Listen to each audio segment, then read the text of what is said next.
Here's another reason why men in love are the cutest. The moment a guy falls in love with you, वो अपने emotions, अपने stress सब कुछ side में रख देता है एंड तुम्हारा स्ट्रेस, तुम्हारी ओवर थिंकिंग फिक्स करना उसकी फर्स्ट प्रायोरिटी बन जाती है. फॉर एग्जाम्पल, अगर उसका भी आज ऑफिस में दिन बड़ा बकवास गया है या फिर फैमिली में कुछ मैटर हुआ है या कुछ भी प्रॉब्लम चल रही है उसकी, and you have had a bad day, you are just having a bad day for some reason, his entire focus will be on listening to you how you had a bad day. देखो भाई, being a gentleman और being an asshole, इन दोनों में फ़र्क समझो. मैं ये नहीं बोल रहा हूँ कि रिलेशनशिप में तुम्हें एक दूसरे की बात को समझना नहीं चाहिए, एक दूसरे के स्ट्रेस को आपस में शेयर नहीं करना चाहिए. लेकिन जो इस रील में बताया जा रहा है ना, कि एक आदमी जो प्यार में होता है वो अपनी सब चीज़ें छोड़कर सामने वाले की क्या चीज़ें उसको परेशान कर रही है, या फिर उसकी लाइफ में क्या स्ट्रेस चल रहा है, उसकी क्या ओवर थिंकिंग है, या फिर जो कुछ भी उसकी प्रॉब्लम्स हैं, अपनी प्रॉब्लम्स को छोड़ के एक आदमी जो प्यार में होता है वो उसकी प्रॉब्लम्स को सॉल्व करने में लग जाता है.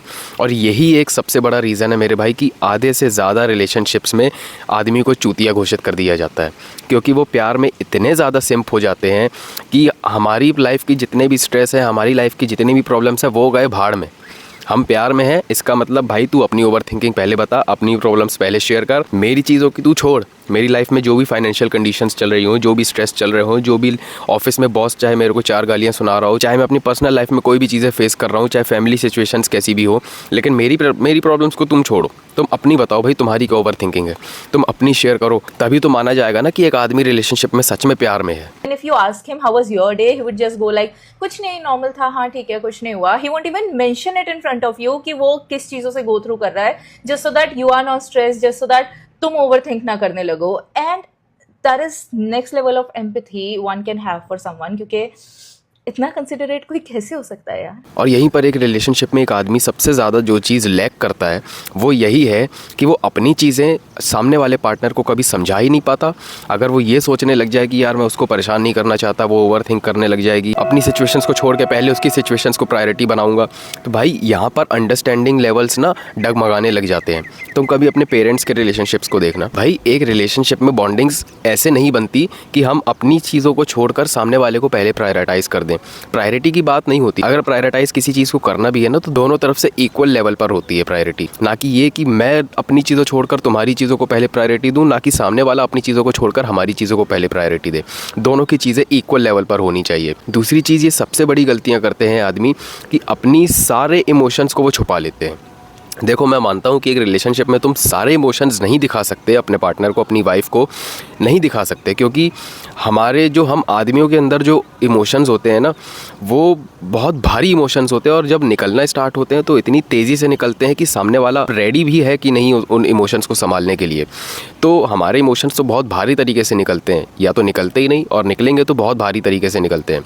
मैं मानता हूँ कि कुछ इमोशंस तुम नहीं दिखा सकते, लेकिन ऐसा नहीं है कि तुम बिल्कुल भी नहीं दिखा सकते. तुम्हें अपनी सिचुएशन सामने वाले को जब तक तुम दिखाओगे नहीं ना, तब तक सामने वाला तुम्हारी सिचुएशन के हिसाब से रिएक्ट नहीं कर पाएगा. ना ही वो खुद को उस रिलेशनशिप में ढाल पाएगा, और ना ही वो उस रिलेशनशिप में ये चीज़ समझ पाएगा कि किन चीज़ों में हमें सेक्रीफाइसेस करने की ज़रूरत है, किन चीज़ों में हमें कॉम्प्रोमाइज़ करने की ज़रूरत है, किन चीज़ों में मुझे चुप रहना है, किन चीज़ों में सामने वाला चुप रहेगा. ये सब चीज़ें समझ नहीं पाता जब एक दूसरे को अपनी सिचुएशंस बताते नहीं हैं. अब इस रील में मैं ऐसा नहीं बोलूँगा कि सभी चीज़ें गलत हैं, कुछ चीज़ें सही भी हैं. जैसे एम्पैथी की उसने बात की, हाँ मैं मानता हूँ कि एम्पैथी एक ऐसी चीज़ है कि एक आदमी के अंदर बिल्कुल होनी चाहिए. इमोशनल अंडरस्टैंडिंग बहुत ज़्यादा मैटर करती है, और एक आदमी जो इमोशनली इंटेलिजेंट होता है ना, इमोशनली जो मैच्योर होता है, वो अपने पार्टनर के इमोशंस को बहुत अच्छे से हैंडल कर सकता है.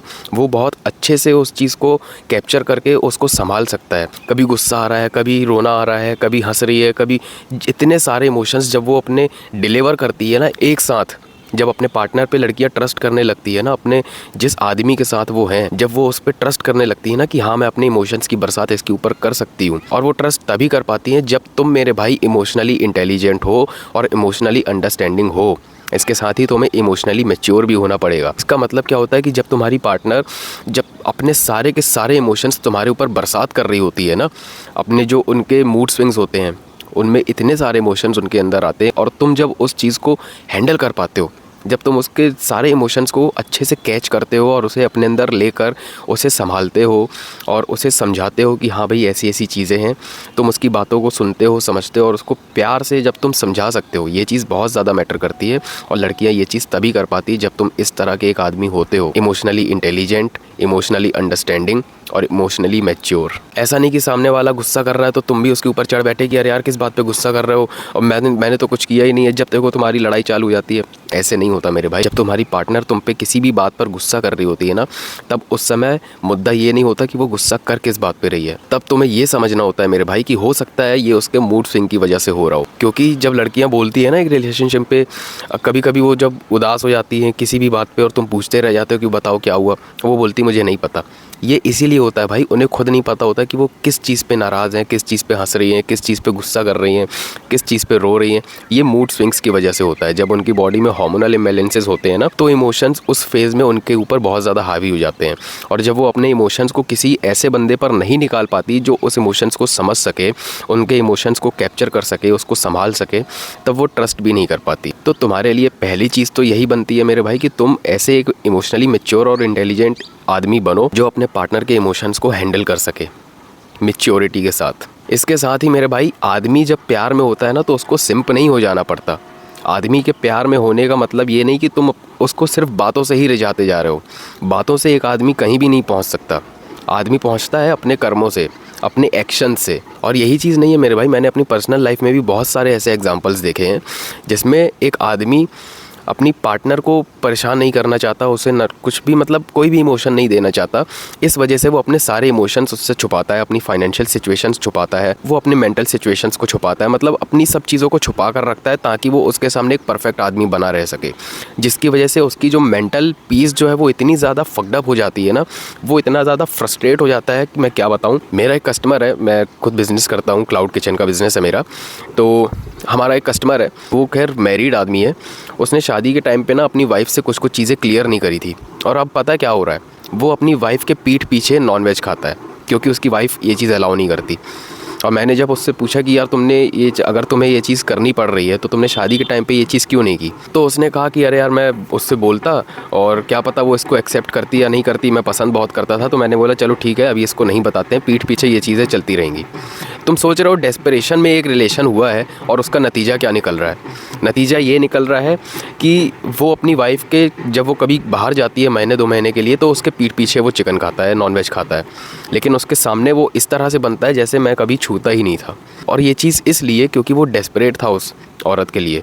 उसने खुद ये चीज़ कन्फेस की है कि हाँ मैं इस चीज़ के लिए डेस्परेट था, मुझे वो बहुत ज़्यादा पसंद थी, इसलिए मैंने ये चीज़ उसके सामने कन्फेस नहीं की कि मैं नॉनवेज पसंद करता हूँ और शादी के बाद भी मैं करूँगा। तो मेरे भाई ऐसे रिलेशनशिप में आना ही क्यों कि तुम्हें कोई भी चीज़ फेक करके दिखानी पड़े। और भाई तुम फेक करके अगर दिखा भी रहे हो तो कब तक दिखा लोगे, कब तक दिखाओगे। एक ना एक टाइम आएगा जब तुम्हारा फ्रेम टूटेगा। तो ऐसा कमज़ोर फ्रेम बनाना ही क्यों जो टूट जाए।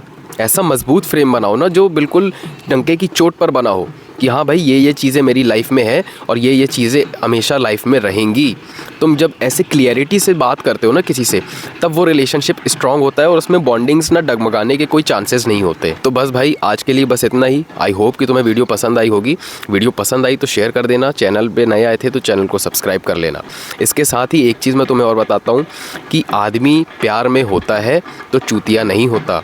आदमी प्यार में होता है तो उसे इंटेलिजेंस के साथ काम करना पड़ता है, इमोशनली इंटेलिजेंस के साथ, इमोशनली मैच्योरिटी के साथ। ठीक है, तो कोई भी बंदा अगर रिलेशनशिप में है तो अपने इमोशनल इंटेलिजेंस को बढ़ाओ, अपनी इमोशनल मैच्योरिटी को बढ़ाओ और अपने पार्टनर के इमोशंस को समझना और उसे संभालना सीखो। ये चीज़ तुम्हारे और तुम्हारे पार्टनर के बीच में अट्रैक्शन को एक स्पार्क देगी और बॉन्डिंग को बहुत ज़्यादा स्ट्रॉन्ग बनाएगी। और अगर तुम मुझसे 1-on-1 कोचिंग कॉल में बात करना चाहते हो तो तुम्हें लिंक नीचे डिस्क्रिप्शन में मिल जाएगा। और अगर तुमने मुझे अभी तक इंस्टाग्राम पर फॉलो नहीं किया है तो जाओ फॉलो करो, ऐसा ही बढ़िया कंटेंट मैं वहाँ पर भी डालता रहता हूँ। मैं मिलूँगा आपको नेक्स्ट वीडियो में। Till then bye bye.